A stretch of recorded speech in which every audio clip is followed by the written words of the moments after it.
Saya mohon Pak, saya mohon sekali Pak.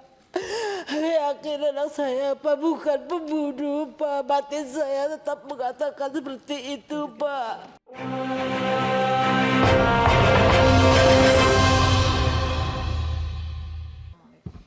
Assalamualaikum warahmatullahi wabarakatuh Pak. Saya ibunya Radit Ardiansa yang anak saya kuliah di Undram Mataram Pak. Saya berasal dari Sumbawa. Anak saya menuntut ilmu di Mataram Pak. Dia anak dari SD sampai kuliah dia pintar dan dia masuk kelas internasional dengan IPK 4 Pak.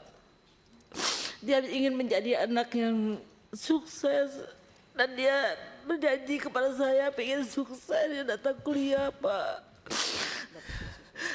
Dia dapat beasiswa dengan biaya itu dia bisa membeli peralatan kuliahnya Pak karena saya orang tidak mampu. Tapi tiba-tiba di tanggal 26 saya menelpon anak saya, 26 Agustus saya menelpon anak saya, HP anak saya tidak aktif Pak sampai tengah malam. Saya berusaha menelpon, tidak aktif Pak. Selesai saya sholat subuh, ada orang yang menggedor pintu memberitahu bahwa ada anak saya lagi dibegal katanya Pak. Makanya saya dari tanggal 28 Agustus saya berangkat ke Mataram Pak, menemui anak saya di rumah sakit Provinsi Mataram Pak. Sampai saat ini saya tidak pernah pulang ke Sumbawa Pak, tetap menemani anak saya. Tapi di malam itu, pas tanggal 19 malam, bulan 9 September, Pak Kanit datang bersama rekan-rekannya membawa anak saya dan berkata anak saya akan dilindungi katanya Pak. Kenapa dilindungi, kenapa harus anak saya dibawa? Saya bilang, ya saya mau bawa ke KLU Bu. Dibilang, akhirnya saya bilang kalau memang begitu anak saya diamankan Pak, saya pengen ikut, saya gitu harus ikut temani anak saya. Setelah dia perjalanan ke KLU Pak, anak saya dikatakan Radit mengaku sudah mamamu. Dia bilang disuruh mengaku anak saya Pak, kalau anak saya telah melakukan pembunuhan Pak.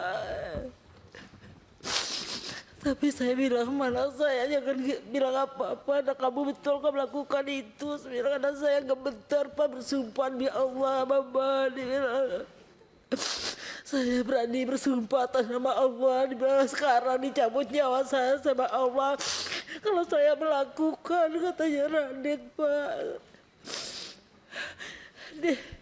Dia katanya mengamankan anak saya dari keluarganya Pira katanya, tapi anak saya dijadikan tersangka.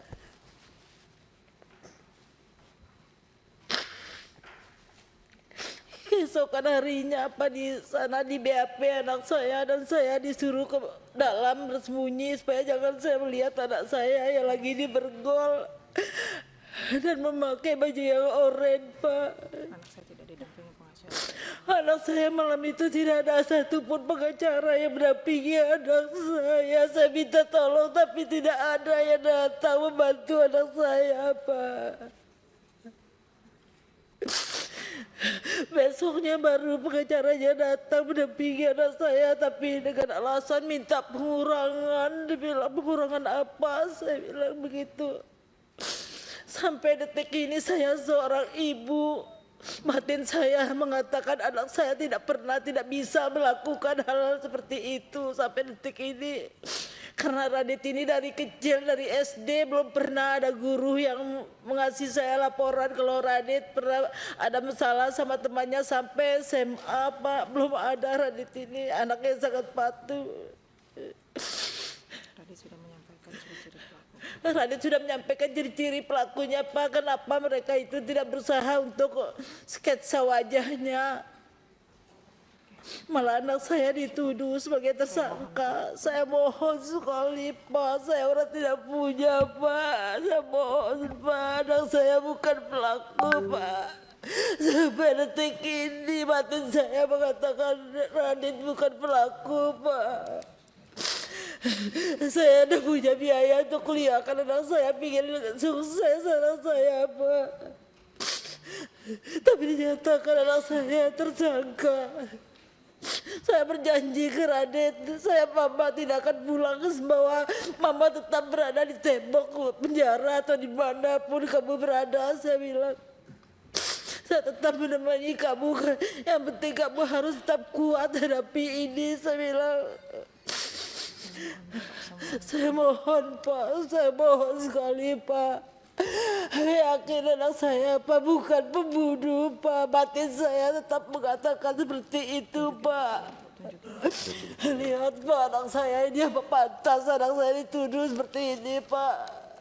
Dan mungkin anak saya memperkosa saya berusaha sebagai orang ibu. Apa dia pernah melakukan hal-hal yang tidak baik terhadap Vira? Tidak Pak. Saya kira cukup. Cukup.